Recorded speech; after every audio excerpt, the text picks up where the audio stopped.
they were trading like more than 5% of the US equities volume, which is a crazy amount for such and it's like a very, you can't screw up. It's very meritocratic. And like if you don't have good people writing good code with good strategies, you lose all your money very quickly. The primary thing you need to do first is like build the thing. It's not like raise a bunch of money and get people to talk about it. So that's what we did. Like we're small and we have very limited time and resources. And it's just like it's kind of a luxury, like with like trading going well during a bull market, we're not in urgent need of raising money. And so we focus our time on other stuff. I'm pretty confident that 3 years from now, most of the order book volume will be on decentralized venues, maybe even like 90% of it. I mean, we're doing a big part in making this shift. I think centralized exchanges will probably see the value, if they haven't already, and move to some hybrid solution is my guess. The problem is they have a big business to protect, so they're not really incentivized to take risks that are good but risky. If you gave Binance the option to like have like a 20% chance of being the biggest DEX, but that doesn't go well, like they lose their Binance users and the DEX doesn't go well, then they lose like their whole business with, let's say, like 20% chance. I don't think anyone at Binance will make that business decision. But if you don't move, if you don't change, you die most of the time. Hello à tous l'équipe, j'espère que vous allez bien. Aujourd'hui, on se retrouve pour une nouvelle interview. Cette fois-ci, j'ai le plaisir de recevoir Jeff Yan, qui est tout simplement un des cofondateurs de Hyperliquid. Donc, ça va être l'occasion de revenir un petit peu sur ce qu'ils font, parce que jusqu'à maintenant, j'ai beaucoup parlé de dYdX, de GMX, un petit peu de veut, et donc de toutes ces solutions. Mais je trouvais ça très intéressant de recevoir aussi quelqu'un d'autre que par exemple Charles de dYdX, pour permettre tout simplement d'avoir des éléments de comparaison et de comprendre ce que font les autres. Donc très content de pouvoir vous proposer cette interview, surtout qu'il a un background qui est très très très intéressant, notamment du côté de la finance traditionnelle, du market making et du high frequency trading. How is it going, Jeff? How are you doing? Going well. How are you? Pretty good. I mean, I'm very happy to have you on board for this interview. I think you are the second decentralized exchange I have on this podcast, on this video interview. So I think we might have like a lot of topics to chat. I think your friends told me that you have like a very interesting background also. So that might be also some topics to chat about, and maybe some topics that we have, I would say, less opportunity to mention most of the time. So just to start this interview, who are you, Jeff? Because I think more and more people get some interest about Hyperliquid. A lot of people at least heard about it, I think, recently, or at least more and more people, but maybe doesn't knows who is behind Hyperliquid. So who are you? Sure, I can give a quick intro. I'm Jeff. I graduated in 2017 from Harvard, studied math and computer science, and worked at Hudson River Trading right out of college. They're one of the big US equity market makers, pretty low profile. I worked on the US equities liquidity removal team, kind of their bread and butter. It was a super good experience, but it was a relatively short stint because in 2018, I read the Ethereum yellow paper and was very excited to build DeFi. It was very clear this was like a great idea, a revolutionary idea. Moved out to San Francisco to build something. Raised funding, but the timing wasn't too good in terms of users in the bear market. And so kind of shuttered those doors. And by 2020, I decided to combine crypto and trading, which was the two things I had spent a lot of time thinking about, and do proprietary trading on my own, like market making crypto.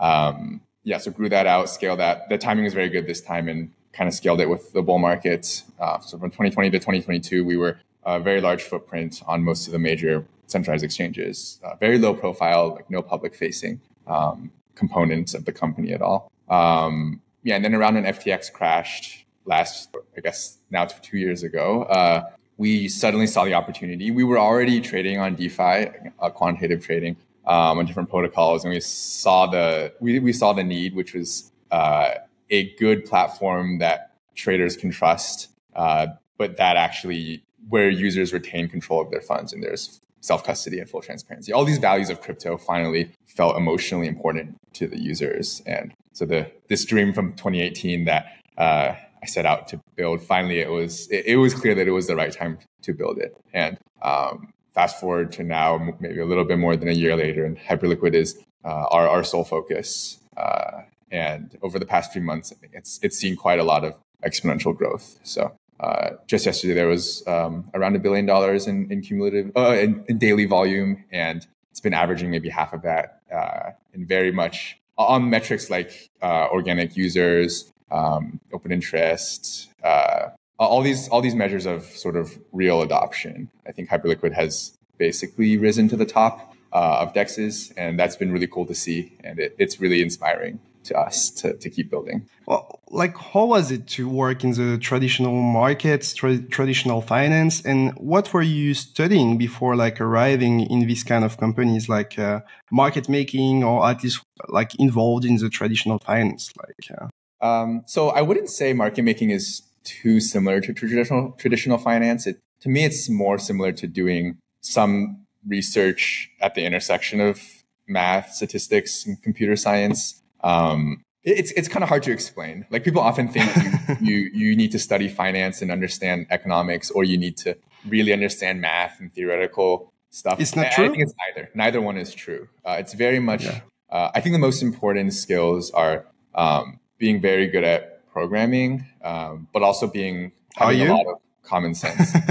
I'm okay. I don't think it was my initial strength. I was always more of a math person in physics, but I think in building Hyperliquid, building up a trading operation from scratch, and then building out Hyperliquid, I think engineering is like my personal biggest strength and what I enjoy doing the most. But it all kind of ties together, and I think it's a very unique intersection of skills, which is why I think it's very hard to find people who are good at automated trading, and it's a very secretive group, like industry as a whole, because there's no moat other than your technical alpha. So obviously people do go to great lengths to protect that, and it makes a lot of sense. So the end result is like a very small set of people in the world who like actually know how to provide liquidity and can do it well. But yeah, I think it's for the right people. It's a super cool job. Like I think it was like the best thing out of college to work in. It's really fast paced. You have incredible leverage as an individual. Like our team was, I think, like 6 people at that point, and this is public information. There has been an article about this, but they were trading like more than 5% of the U.S. equities volume, which is a crazy amount for such and it's like a very, you can't screw up. It's very meritocratic, and like if you don't have good people writing good code with good strategies, you lose all your money very quickly. So I think it's a really cool industry, and HRT is like probably like one of the best places you can work because of their culture around like making it more research, techie, not finance, no suits, none of that stuff. I think it was. I only have good things to say about the experience.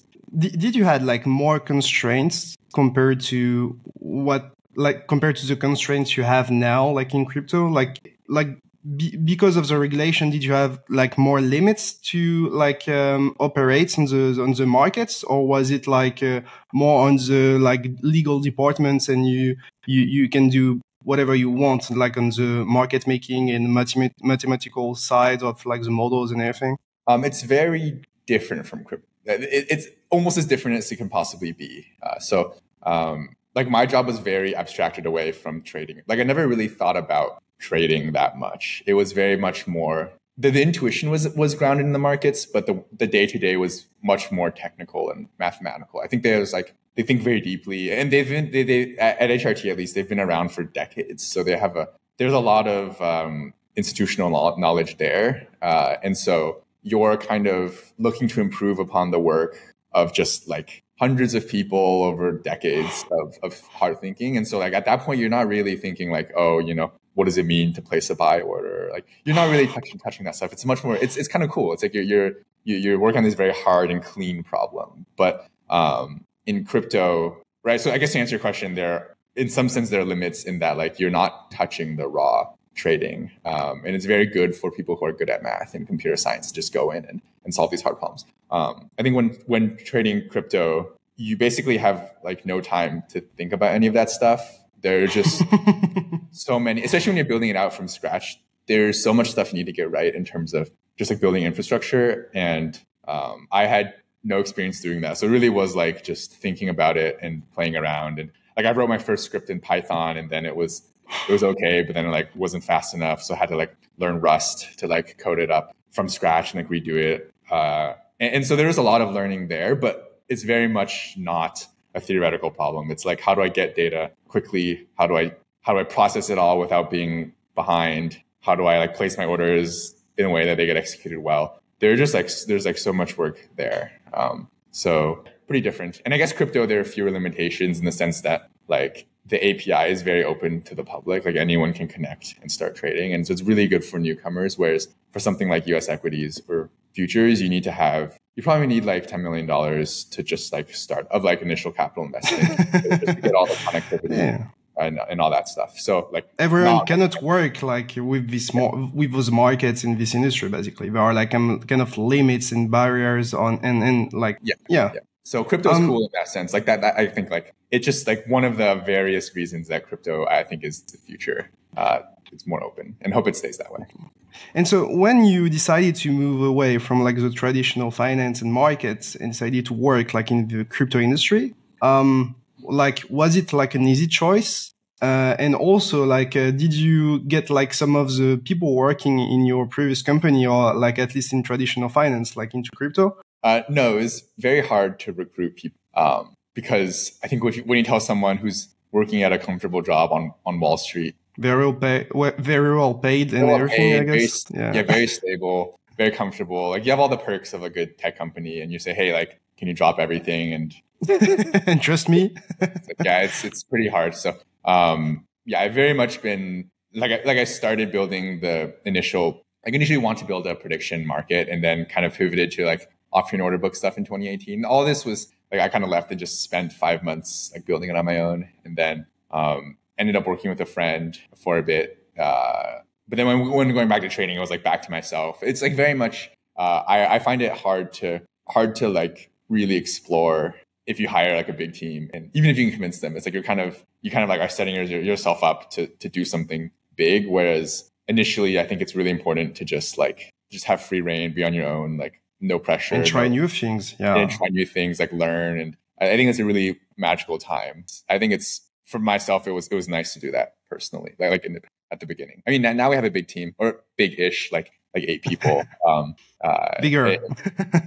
And so, like before starting this interview, I mentioned that you were like very focused, I would say, on like high frequency trading in the past.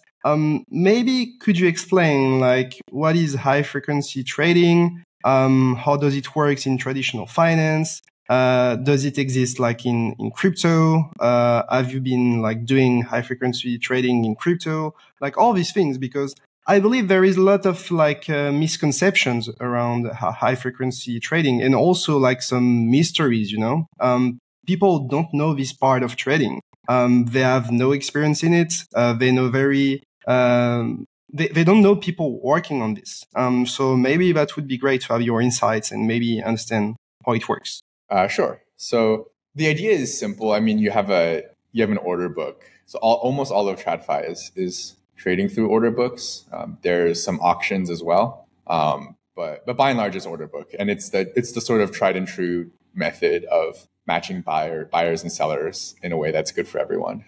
And you can see crypto sort of rediscovering this. Like Hyperliquid was an on-chain order book. It took many years for crypto people to be like, oh yeah, maybe TradFi has some good ideas after all, after doing it for hundreds of years. But anyway, so there's an order book. That just means there are like buyers who place orders to buy and sellers who place orders to sell. And then whenever two of those intersect, they transact. It's a very simple idea. It's very elegant in that it lets people fully, it offloads all of the pricing to the market participants. And so high frequency traders are probably the most active market participants. They don't buy and sell based on external information usually, in terms of like fundamentals or just like their own beliefs. It's a very automated process. You probably look at the buy and sell orders on your exchange. You look at buy and sell orders on other exchanges. You look at recent trades. All these are very like well-known order flow signals. Yeah, like order flow. And people do this manually as well. Like if you're scalping or something. And I think crypto is probably one of the few markets you can do it profitably manually. But high frequency traders like basically take all this information, feed it to some algorithms, and you can do very simple things and they work well. You could also do very complicated things and they often also work well, like machine learning, that kind of stuff. I would say if you're just starting out to like not do machine learning, it's very, very hard to get complicated things to work in high frequency trading because the data is so noisy. But anyway, regardless, you have some like data, you look at it, you think you have a good idea, you design some strategy around it, which is like, okay, when my data tells me to place orders, I just place these orders. And then you might simulate it like with the historical data to see if it would have worked well. It's kind of hard to do this well, but you can get some sense. And then ultimately you just like turn it on, and it's this loop from ingesting data that different sources are pushing, and then you like send orders, and then you get fills, and you look at your fills, and I guess you look at your account and you see if you're making money, and you adjust accordingly. Is it directional? What makes high frequency trading different from market making, or is it like a technique used by market makers? Like maybe explain the differences and how it intersects between market makers and this kind of trading technique. It's a bit of a semantic difference there. In my mind, I use market making and high frequency trading interchangeably. Philosophically, I don't think of them as very different. Some people say market making to mean placing resting orders, whereas high frequency trading might include that, but also include placing taking orders. I think it's kind of it's basically like how you want to define the terms. Some people think of market making also, it just has more connotations. Like some people think of market making as these like token market makers who will get a loan for a deal and then basically provide the spot liquidity after listing on an exchange. So I think market making it depends who you ask what it means. And high frequency trading, I think everyone kind of knows what it means. It just means you trade in an automated way and you trade a lot. I think that's the difference. Okay. And so we haven't talked about like Hyperliquid, but just before doing it, so basically you have like, you're working on Hyperliquid, but you also work on Chameleon trading, or is it the same? Like what are your main activities now? Hyperliquid. So initially it was incubated by Chameleon Trading, which is, it's a fully private, I guess, shop. It doesn't really have any structure. It has no shareholders, no investors, no public facing. It's just like most market making operations. It's just like some capital that we're trading and making money with. And the bull market was very good for trading and not too much good. Like the problem with high frequency trading is like you make money, but you don't actually have a long-term view. So you just end up with some cash and like you don't really know what to do with it. And so Hyperliquid was initially one of the things where like maybe we can incubate this longer term view. Trading is cool. You make short-term P&L. But at the end of the day, you're kind of just making some money. And to me, it felt like there was not as much marginal impact, and wanted to zoom out and do something that was actually valuable to the crypto space and to humanity as a whole in terms of like pushing the frontiers of something. And that's where Hyperliquid started. It was the motivation is not purely financial. It is really like we see this need in people. If this product existed, this decentralized network, it would make people's lives a lot better, not just a little better. So nowadays though, it is the sole focus, and it is not Chameleon Trading. It is an independent foundation, and it is not owned by people. Its beneficiaries are it's like a foundation, kind of like crypto should be. And we are some devs providing services, and we plan to fully decentralize it. That is like the core of how we're writing it, which is why it is a much more ambitious approach than these other projects. There's no off-chain component. So like when the code is released, it will be fully validated and the state machine will advance in a fully decentralized way. And like order books, trades, liquidations, everything is like part of this globally shared consistent state. So for now we are like, to me, it feels a lot like what Vitalik was doing early on with Ethereum, which is like, we need some people with some competence to get it to a state where everyone else can just run it and own it as a community. And so you mentioned that you really wanted to launch your own DEX in your way just after like FTX collapsed. I guess like before doing it, maybe you tried like some of the solutions available in the market. I guess they were not good enough for you because you started you started Hyperliquid and you worked on Hyperliquid.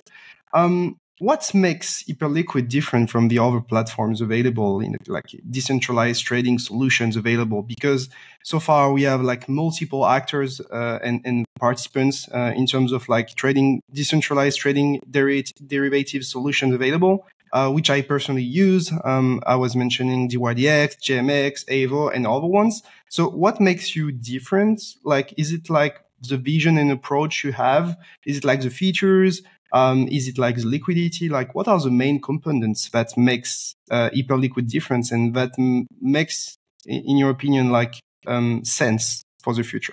Yeah, it's a good question. There's a very long answer. I strongly believe that when you're building something like an exchange, you can't have one killer feature. If you're like, all right, my UI is super good, but I don't have liquidity. Like, I'm focusing on UI. Like no one's going to use it. Like, you have to get everything right. That's why big players like Binance, Bybit, which is hard. Yeah, it's like there are legitimately like 10 big categories probably, and like you need to excel at all of them. And if your exchange is only as good as the worst component, and then when you're building a decentralized exchange, there are like maybe 10 more checkboxes you need to check in terms of the tech side. So my answer is that like we strive to do, and I think we have like checked most of those boxes at this point. So I guess like as a quick summary, like the high level pitch is like it should be Binance. Like it should not feel different from Binance, but it should be fully decentralized. And anyone can say that, but to do that, you have to do all these things. And so maybe we'll go like back in time order. So like most recently, like we made the onboarding just as good as a centralized exchange. So you go to Hyperliquid, you enter your email. You don't need to create a wallet or anything. The email creates this secured private key. We use Privy for this. They do a really good job in terms of like sharding the key and making it actually centralized. But the point is for the user, it's like you have an email and the email sends you a code and then you're good to go. It's like a login to a centralized exchange. It shows you an address. It's like, hey, send some funds here. So you send it on Arbitrum. It's like, 5 seconds and you get the funds and you're ready to trade. You want to withdraw. It's like, okay, you want an address. Like, where do you want your funds? Where's your fiat off ramp? Or where's your wallet? Whatever, like your hardware wallet. Like you enter the address and then you click, and then it's like, okay, small fee, and then you're good to go. You never need to like create a wallet. You never needed to enter these 24 words that you're worried about losing. You never need to like do this stuff. It's like it's easier than a centralized exchange. So that's like one thing we did recently. In terms of like going back more, a big thing about Hyperliquid is just like having this thing that's like it's as good as Binance, but it's decentralized. And so part of that is you can't have an internal desk. You can't have like the Alameda of FTX playing around with customer funds. But you need the good liquidity. You need the professional liquidity. You also can't have something like Uniswap where you put the funds in and it's purely passive and it gets picked off by smart people and then the LPs lose their money. So HLP is really like a response to that. It's community owned. We built the vault abstraction fully on the Hyperliquid L1. But the algorithm is smart, and it's really a testament to how much we've thought about high frequency trading full time. I probably cumulatively thought about it for like tens of thousands of hours, and there are a lot of small details to get right there. But cumulatively, like HLP has made more than $2 million at this point. It's traded billions of dollars, like 100% uptime with the platform, providing deep liquidity and tight liquidity for everything immediately upon listing. And that's like a very unique aspect that only Hyperliquid does. And if you go back further, it's like, we have to build this UI, right? We have to like carefully study, Bybit, Binance, whatever, and like try to put all the good features together, which I don't think any DEX has done. Like you mentioned dYdX, they probably pushed the boundary on this, but I don't think any DEX has really reached the sex level of smoothness. And that's like a big focus of us as well. I could go on and on, but there are all these boxes you need to check. We need to build this L1 itself that is like super performant and can house the full exchange. So we're probably doing like 5 projects worth of projects with a very small team. So it really is like a very ambitious undertaking. But it's been really, on the flip side, it's been really fun.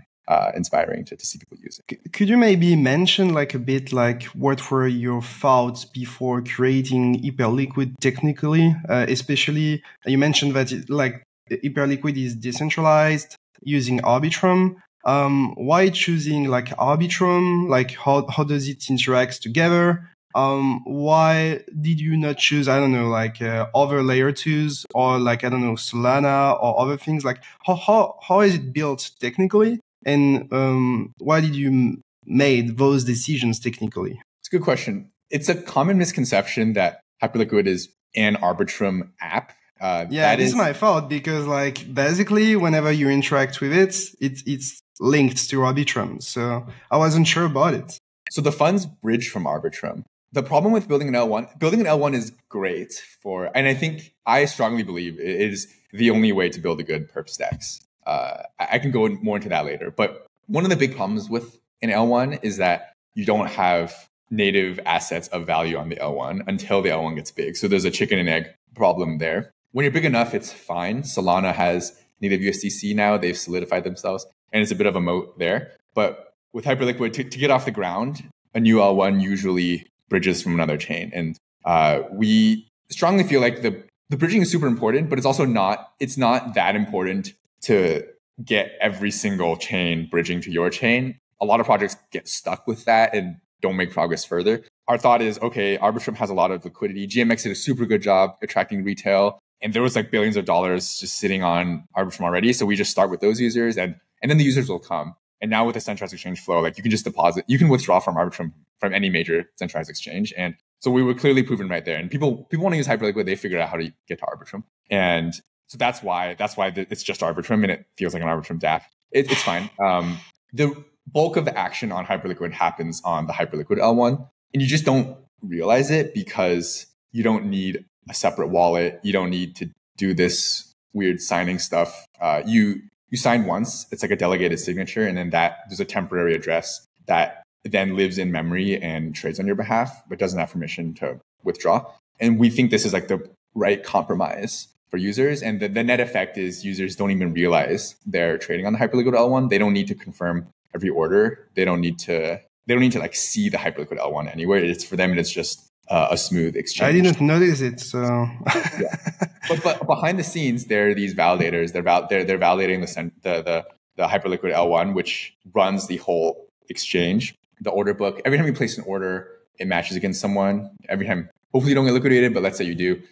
All of this stuff, these are transactions happening on the Hyperliquid L1, which currently does 20,000 transactions per second. And you can go to the Explorer on Hyperliquid and see the blocks and see the transactions within the blocks. It's not the most beautiful Explorer yet. We'll hopefully have someone build a beautiful one, but the core data is there. You can see that it is on chain.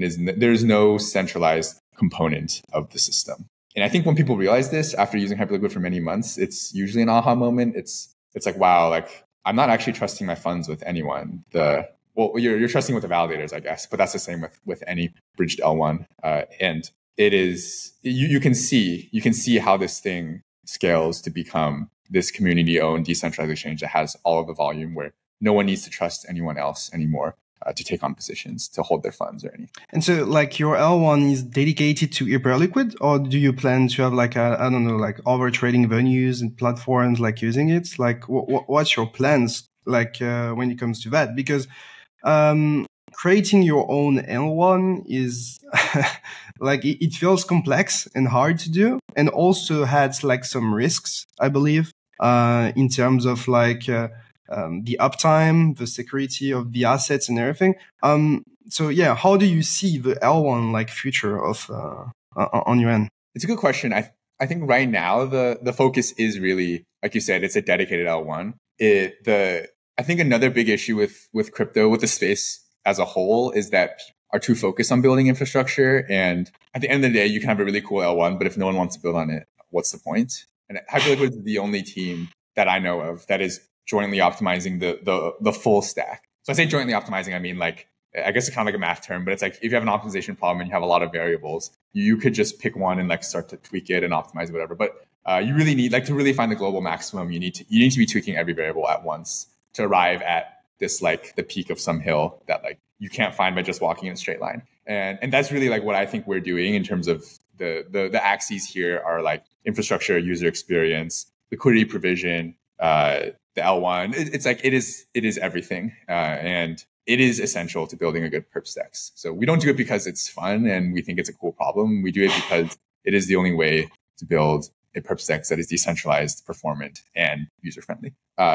So we are innovating on the L1 continually. It's a bit of a slower process because, like you said, it's a very hard problem and we don't have capacity to fully focus on it. Like, we're a small team and we need to build all these other things as well. But we are also doing research on the L1 side. And so right now we've like really pushed Tendermint to its maximum, and it can do around 20,000 transactions per second. But long term, we will not be using, or Hyperliquid will not be using Tendermint. And we are writing the consensus part from scratch as well, and expect to see at least a 10x performance improvement. And to start, it is just actually necessary because Binance processes probably 1 million orders a second. And if you're at 20,000, you can't compete. But if you're at 200,000 and then you're at 2 million, maybe you can. So no timeline on that exactly, but it will happen. And at that point, you make a good point that we've done all this work building this L1. And if it really can do more than run a perps DEX, then why not? I don't think the hard part is getting other things to come on and be composable and integrate with your order book. I think the hard part is getting the perp DEX to be the thing that everyone uses. So we're not in a rush to get like more DeFi on the Hyperliquid L1. Crypto perps are such a dominant share of what people actually care about, and we are just focused on that for the immediate future. So what's your views on, for example, what dYdX has been doing like recently? So basically dYdX moved from like the V3, which was based on Starkware solution, and basically Ethereum at the very beginning, and now moving like to the dYdX chain, which is built using like the Cosmos SDK. Was it like a solution for you?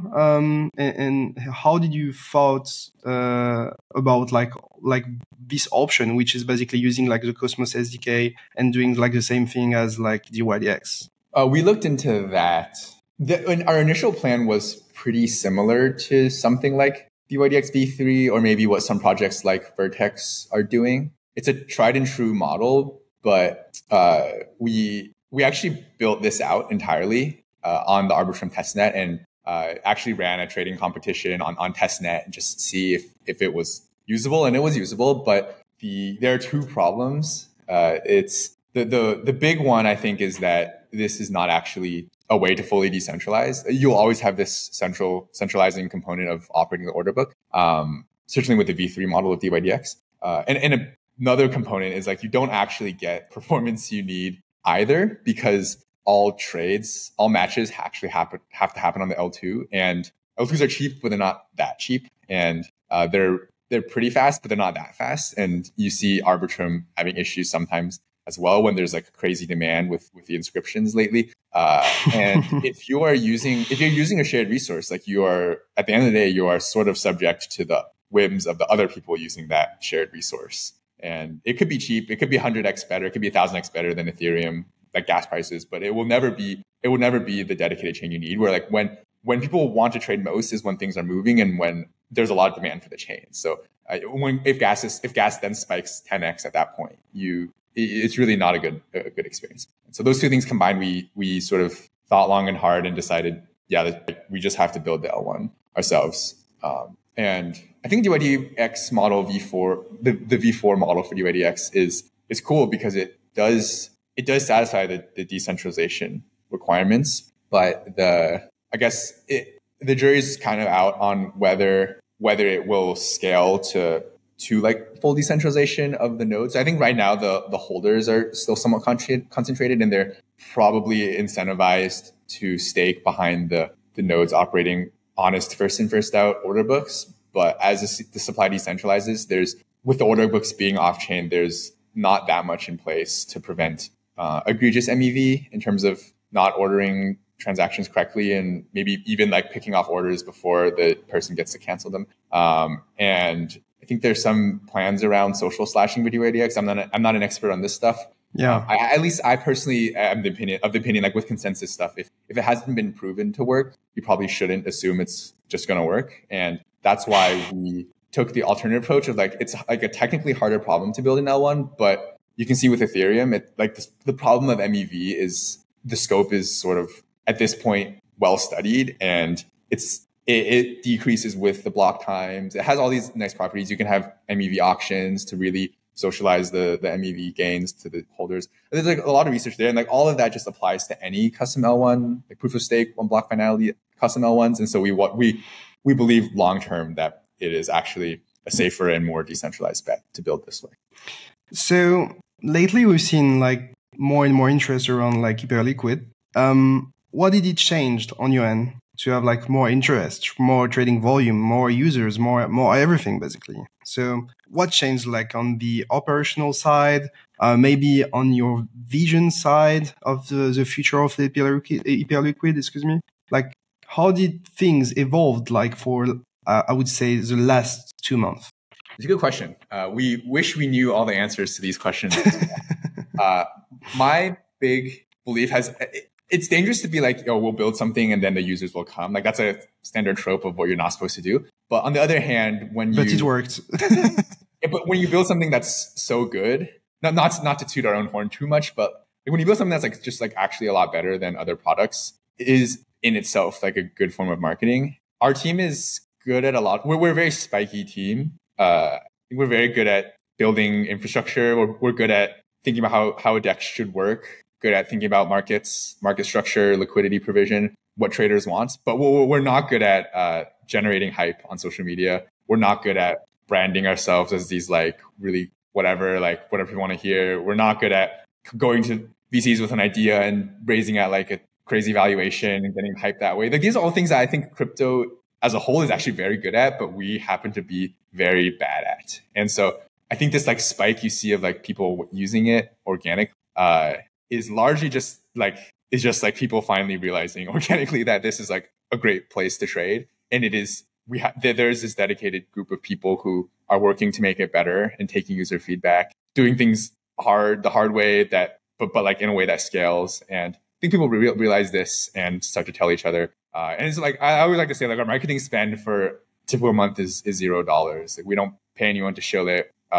We don't pay market makers either. We don't have any investors. So there really is like no one incentivized to show our thing. And that's why it was slow. And so I think the last 2 months is mainly just this virality inflection point of enough people realize that it's like actually a pretty good product and move their trading there and they tell their friends and then it just kind of spreads. Yeah. To be honest, it blows my mind. Like, like, how is it possible to not raise funds, like to start with? And then like having this organic traction, like, so you never raised and you don't plan to raise, or you plan to raise? Like what's like your views on fundraising? Because I guess you've been like very solicited recently, or at least a lot of people engage conversations with you to give you funds and develop the Hyperliquid. So yeah, how do you see it? How do you see it? And why have you been able to not raise funds so far?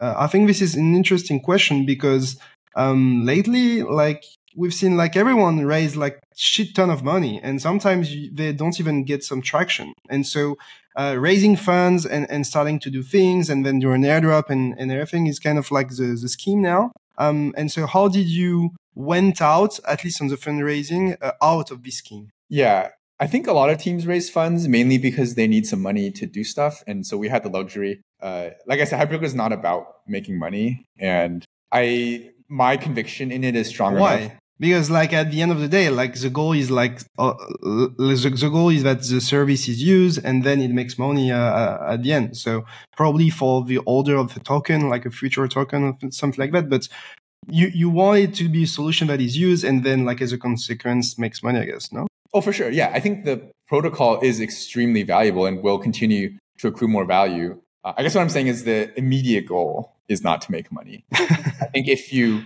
want to make money, there are harder ways, but there are not that many harder ways than building what we're building. If you want to make money, just go trade. And I think there's like just like money lying on the ground like all over the place in crypto. If someone's like hardworking and their goal is to make money, you can like very easily make money in crypto. Building an L1, building a perps DEX, it's just like such a long-term project. There's so much like painful, like day-to-day like painful iteration on it, and like I can see the pain. It's not like a fun, easy way to make. So I think with that mindset, it's like the conviction has to be strong enough. This is the thing that matters, and with that conviction, yeah, it's like if you really think about it, like what do we need to do? What are the things we need to do to get it to the point where it's going to be this important protocol that like revolutionizes the way that finance happens?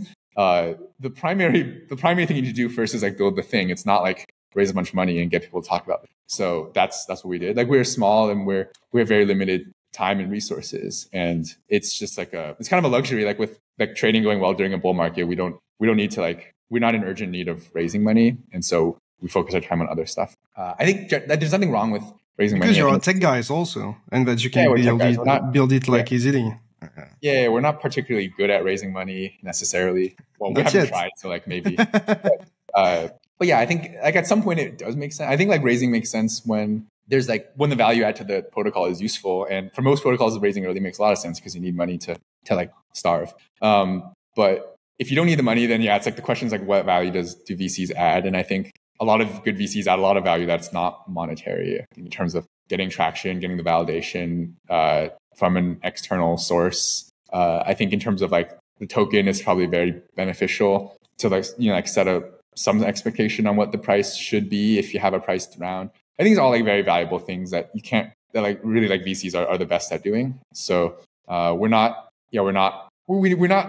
say like we're never going to raise. The thing is always like we just haven't raised. That hasn't happened yet, and maybe in the future, maybe not. I saw on your side that you are like in a mainnet closed alpha, and that you're about to go like on a beta phase, which should come soon. What would be the difference between like the current phase and the beta phase? Like, is it like just about like a token? Like how do you see a token play also a role on the platform? Because so far, I guess like a lot of interest like around Hyperliquid has been about like, okay, it works well. The trading experience is good, but also we have like a points tab that gets like everyone's curiosity. So what are your plans when it comes to like current phase, next phase, token, utility, points?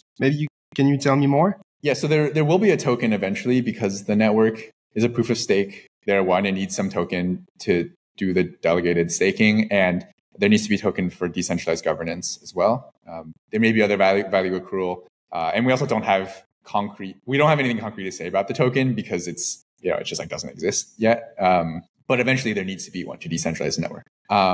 The points are meant. I guess like the closed alpha phase actually ended, I believe, end of October. That was the. Oh, okay. Because on the site it was written still live and beta is soon. So that's why I was saying that. I think page probably needs to be. Yes, the current phase is termed alpha, which is distinct from closed alpha. So in closed alpha, you had to use a referral code to get in. And it was generally just like, these things are kind of arbitrary, but it was like, small set of users still testing things. The closed alpha is it was like for a smaller set of users, but it's sort of arbitrary when alpha started. The main thing of note is, like alpha was launched in conjunction with the points system. A lot of protocols do some reward formula for when the rewards start. dYdX pioneered this, and Vertex also had a similar program recently. But for Hyperliquid, the thought is we want to do it differently because we don't want incentives to be the reason that people use the protocol. And if you have a formula, you get a bunch of activity and liquidity that is pricing in this formula, and it probably goes away when the formula changes. But the points are opaque. They're kind of like friend tech. It's just like a cherry on top. It's meant to reward the users who are using the platform organically, but not make it so that people might game the rewards just for that sole purpose. I think it's worked pretty well. It's the downside is it doesn't juice the metrics much. It probably has some effect, but a much smaller effect than if you have a formula that people can calculate. Then when you do that, you're kind of like selling whatever you're rewarding people to the people and fees, and the fees are low, and so the volume you divide by the fees and you get like a crazy amount of volume. The rewards you're giving. When points don't have any of this stuff, people just can't run this calculation. And we talked to many people who are like, why don't you tell us how this works? We would trade so much, and we just say we don't want your volume. If you only want to trade for the points, then like go trade somewhere else, because that's not the point doing this. And so we everything we do is very long term, has a very long term vision in mind. So it doesn't help to pump something for a few months when you have some rewards and just to say the metrics are good for now. Like it really is like you want to get people who switch this platform because they actually want to trade and they think it's the best place to trade. But I think that could be also like a point of failure, a single point of failure when it comes to decentralization. I don't know what your plans on this, but I guess like some people are trying to reverse engineer like how the points works and like perceive like what matters the most to get some points. And then like even like the point system to me sometimes is a scam, because I believe that like some platforms that have like investors kind of like communicated to the investors like the way points works, or at least like this is a way for their investors to get even more tokens. And so that doesn't really help like decentralization, because if I know, like I'm an investor and I invest in your company, then you tell me like, hey, if you do some activity, we'll get some points, or like maybe like maybe the creators of the app like doesn't tell them like that clearly, but they could understand it. And then those same people with big amount of money start to farm the point system and get even more tokens. And so this is kind of like points are great, but maybe not that great. Like, what's your views on how like the ecosystem leverage the point system so far? It's a good question. There are certainly trade-offs. The benefit of points is, I think, very strong. I guess, first of all, to clarify, the points will only run for this alpha phase. We call it alpha, but it's basically this like public phase pre network decentralization. Right. So it is like it's sort of like a temporary solution that is it's meant to be like, it's a trade-off between the transparency and actually rewarding real users. And what you're saying is basically, yeah, it's not like strictly better than a transparent reward system. And I totally agree with that. But I think for an average user, like if you're just a normal user trading on Hyperliquid and you're, just like going on the UI, like placing your trades there, you're like, oh, this is pretty good. Like, let me play some more trades, hold my positions, whatever. Like, I'm just like using it normally. If the points were public, you would get, I think, 10x fewer points probably. Like, that's my estimate, because the people who are farming these things, like, they're professional firms. Like, talk about easy ways to make money or like things that don't add value, but there are firms that like go in and just like trade it up. It's like if they think a point is worth, like, they'll calculate exactly what it's worth and they'll trade like just enough to like still make money, and then that thing just like completely makes it impossible for any real user to get any reasonable amount of the token. And then like or like the like future, whatever future thing accrues to the points. Like, you've seen this play out with all the other systems, and and so like you end up with these big stakeholders who like don't even care about your protocol and just did it because they made some money doing it. Like, there's like, that's the alternative. So yeah, like if you're asking, like, sure, you sacrifice some transparency, but I think like the end of the day, users are not stupid. Like, they will see like the value that they got from the protocol, and I think people can make their own judgment if something sketchy happened. And like, obviously, like we always maintain, like, we don't have investors, we don't have anyone big we're incentivizing to like do something and then like give them insider information. That's very much against like how Hyperliquid does things. We don't have anyone on the cap table. So I think it's like probably more compelling. It's like easier for someone to buy into that. So yeah, I think like, yeah, people always say it's a scam. I think we just, I think there's a bit of like sticking to that, like long term, what is good for the users and what is good for the platform. I think this will reflect itself. Like, maybe in like a year or so, you come back and like revisit this, and hopefully people are saying, oh yeah, like, wasn't clear at the time, but that was the right choice. Yeah. And so I wanted to talk about like the features available on Hyperliquid. Like, which features do you like the most, and how did you get inspired like by the ecosystem to create maybe those features? Like, is there any big names in town, or like interesting people or interesting protocols that got like that inspired you to create those features? Are you talking about UI features for users or all what? features? Like, what matters the most to you? I think HLP is probably the biggest feature on Hyperliquid, and there really wasn't. Maybe can you explain it? Because I believe that people that are not into it, like, maybe don't understand like how HLP works and what it is exactly. Sure. The base idea is similar to Uniswap. You pull some assets, and the assets provide liquidity on the platform, and but the assets hopefully accrue some fees or alpha that outweigh the fact that it needs to trade against people. So this idea of a liquidity pool, like on Uniswap, you put two assets there. The price is the ratio of the assets, and this is V2, I guess. And when someone comes in and trade, they pay a swap fee, and the swap fee goes to the liquidity providers. It's a fully decentralized way of providing liquidity. I think that idea is revolutionary, and so that was the basis of HLP. The problem with Uniswap is it gets picked off and it just like doesn't make money. It bleeds out over time, and HLP is meant to solve that issue. It solves it by so it has a pool set of assets. In this case, the only asset is USDC because that's the only asset on the platform. And it holds these perp positions, but it doesn't get in. On average, it trades into these positions at a small profit. And this is basically just how HFT works. Like when you're running an HFT strategy, you want to make, maybe it's 1 basis point, maybe it's 0.1 basis points on the volume you do on average. And like each specific trade is very noisy. You could lose 10%, make 10%. If you have millions and millions of trades, it averages. And so that's the idea of HLP as well. It's a liquidity pool that makes money. And historically it has. I think that's like a feature that people really like because it perpetuates this like crypto ethos. Oh, hey.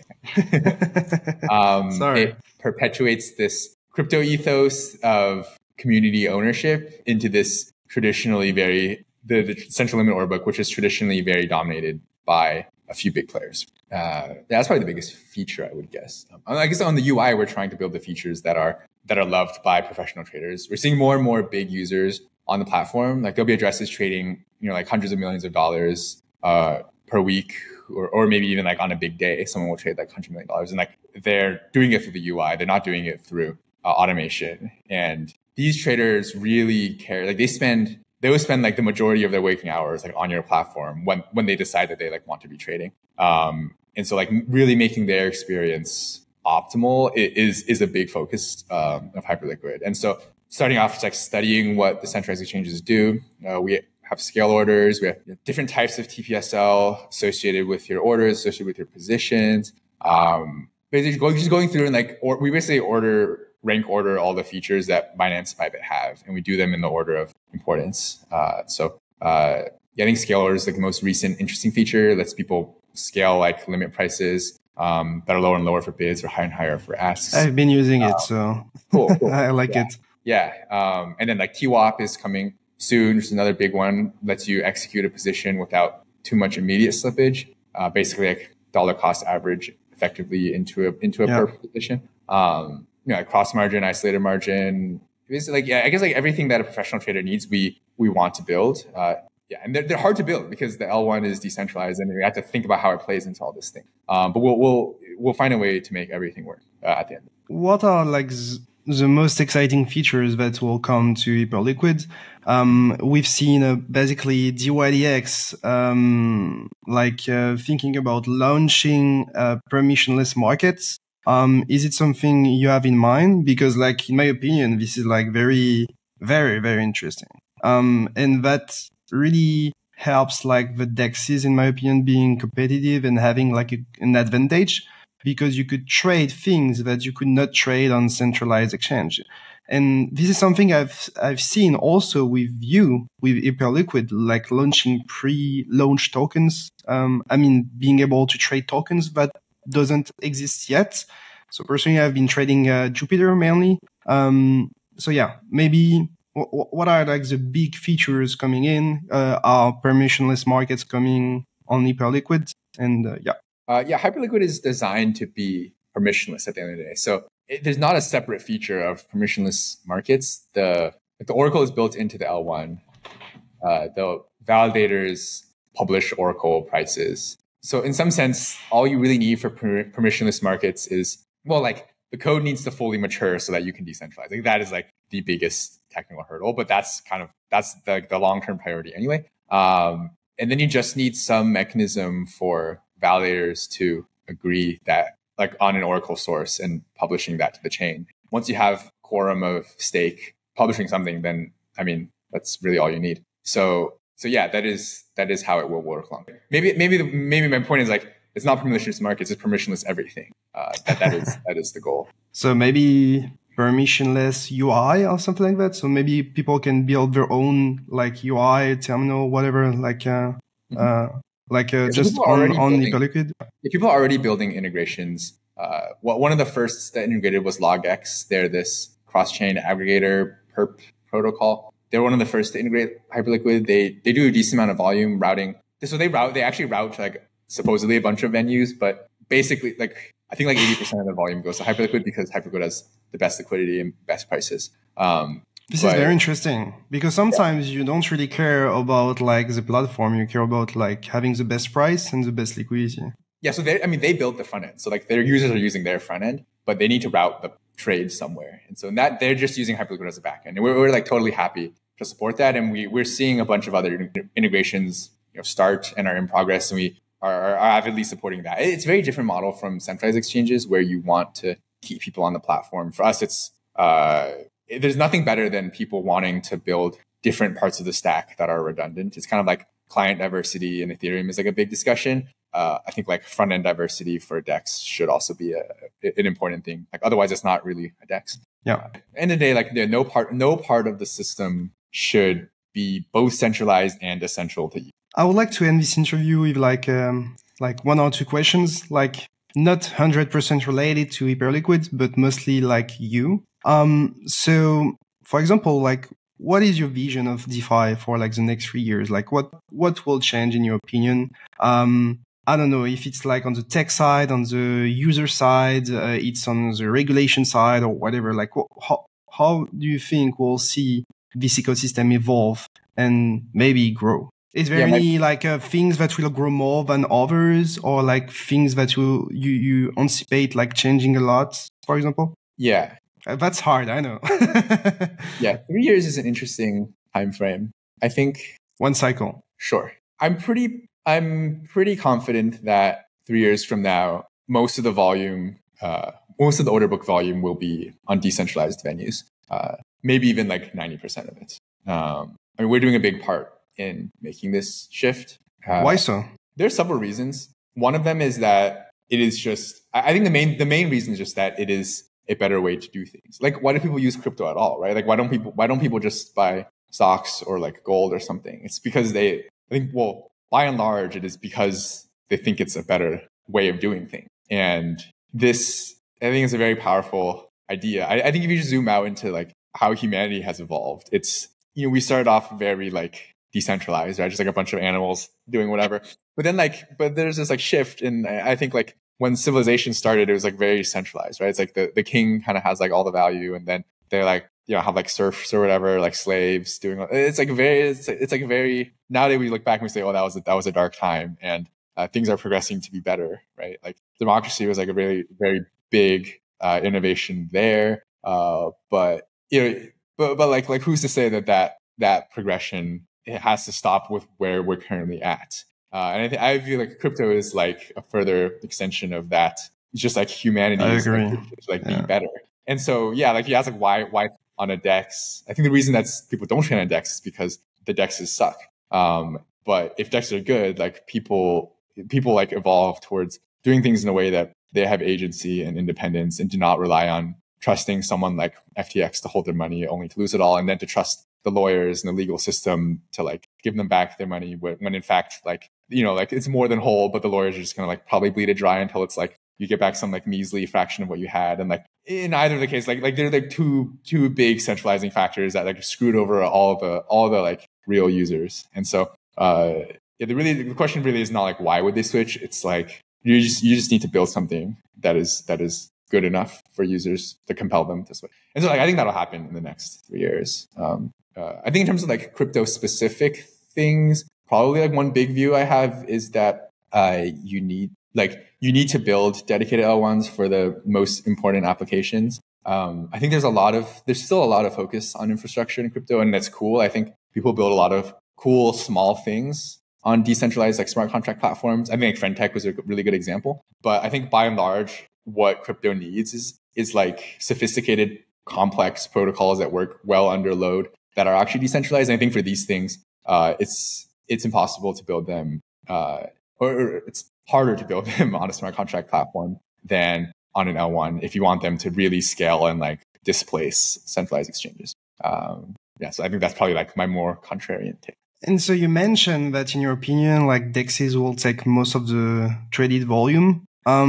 So if you believe that, don't you think that centralized exchanges will see their piece of the cake like decrease, and we'll not like that, and maybe we'll try to be more decentralized? Like, maybe do you see like Binance, Bybit, or bigger trading firms like getting involved more and more with those decentralized solution, or maybe creating their own decentralized solution? I don't know.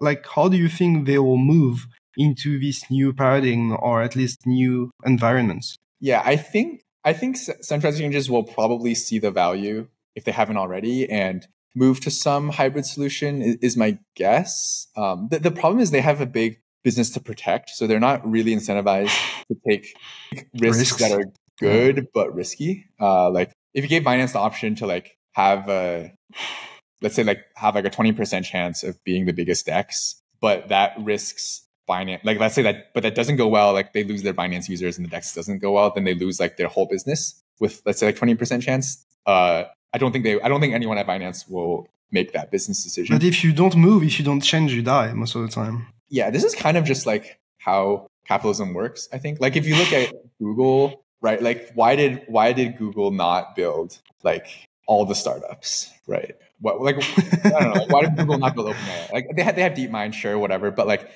why did like the real innovation come from this like small upstart company? Or like why did the big car makers not build Tesla? Right? Like I think the answer is always the same. It's like people always ask this question, like why did the big players, why can't they just like pivot? They have more resources, they have everything. And I think the answer is always like money isn't everything. And like resources. They don't care. They buy them and they don't take risks. Exactly. Yeah. So often they'll just like acquire something small, and like Facebook will acquire Instagram and whatever. And like, yeah, maybe Binance will acquire a DEX. The difference here is that DEXs, if you build DEXs correctly, then they are decentralized platforms that cannot be bought. So maybe they can buy all the tokens. Yeah, maybe you see Binance buying like 10% of the tokens of some DEX they think is good, and that's their way of like perpetuating their like business. And like, yeah, maybe that's what happens. Yeah, hard to say. That would be a very interesting move, in my opinion. I mean, I don't know if you will see it like this cycle, but I believe if it has to happen, maybe this cycle might be the good one. So we'll see. Final questions. Maybe what like in what do you invest? Like, do you invest in Bitcoin? Do you invest in Ethereum? Do you invest in your company? Do you invest in other companies, startups, or I don't know, like real estate or these kind of things? Like, what are you doing with your money? I'm historically a very bad investor. Why? It's just not my edge. Like, I think as a trader, one of the first things you learn is like, if you're not good at something, you're probably like very bad at it when it comes to markets. Here's one example. Like I think my cumulative return on venture investments so far is like minus 100%. So it's hard to be worse than that. I think that's pretty much it. I think we've covered like a lot of topics. I hope you enjoyed the interview.